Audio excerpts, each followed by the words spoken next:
મિત્રો સ્વાગત છે તમારું ગુજરાત હવામાન ખેડૂત નોંધમાં અંબાલાલ પટેલ દ્વારા મોટી આગાહી કરવામાં આવી છે। આગામી 3 થી 4 દિવસમાં કયા વિસ્તારમાં પડશે ભારે વરસાદ। 2 તારીખના બપોરના તાજા હવામાન સમાચાર જોઈએ તો સાંજના સમયે ખાસ કરીને દરિયાકાંઠાના વિસ્તારો જેમ કે દ્વારકા, પોરબંદર, આ ઉપરાંત ઉના, પોરબંદર, ગીર સોમનાથ વિસ્તારોના દરિયાકાંઠામાં છે એ વરસાદી ઝાપટા જોવા મળશે। સાથે સાથે મધ્ય સૌરાષ્ટ્રમાં પણ મોરબી તેમજ વાંકાનેર સાથે સાથે જસદણ અને રાજકોટ વિસ્તારમાં ગાજવીજ સાથે વરસાદ પણ જોવા મળી શકે છે।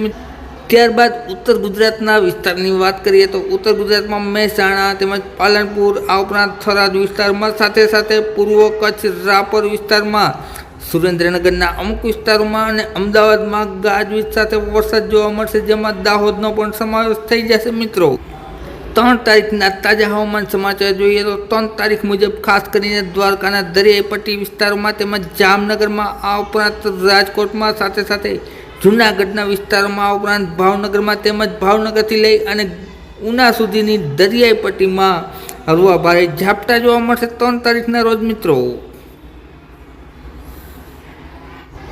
ત્યારબાદ મિત્રો વાત કરીએ તો ખાસ કરીને અમદાવાદની આસપાસના વિસ્તારમાં જેમ કે અમદાવાદ, આ ઉપરાંત વિરમગામ તેમજ સુરેન્દ્રનગર, ધોળકા, નડિયાદ, ખેડા, ગોધરા સાથે સાથે વડોદરા, ગાંધીનગર વિસ્તારોમાં ગાજવીજ સાથે વરસાદ એ જોવા મળશે। મિત્રો ત્યારબાદ મિત્રો 4 તારીખનું વાતાવરણ જોઈએ તો અંબાલાલ પટેલની આગાહી મુજબ ખાસ કરીને ભાવનગર જિલ્લામાં સાથે સાથે બોટાદમાં, આ ઉપરાંત જૂનાગઢ વિસ્તારોમાં, માંગરોળમાં સાથે સાથે ગીર સોમનાથમાં, ગીર ગઢડા, ગીર વિસ્તારમાં, આ ઉપરાંત વાત કરીએ તો જસદણ, અમરેલી વિસ્તારમાં, બાબરા પંથકમાં સાથે સાથે રાજકોટના અમુક વિસ્તારોમાં તેમજ દ્વારકાની દરિયાઈ પટ્ટીમાં, આ ઉપરાંત ભાટિયા, ભોગાત તેમજ જામનગરના વિસ્તારોમાં છે એ હળવા ભારે ઝાપટા જોવા મળશે મિત્રો, અને વરાપની પણ શક્યતા છે।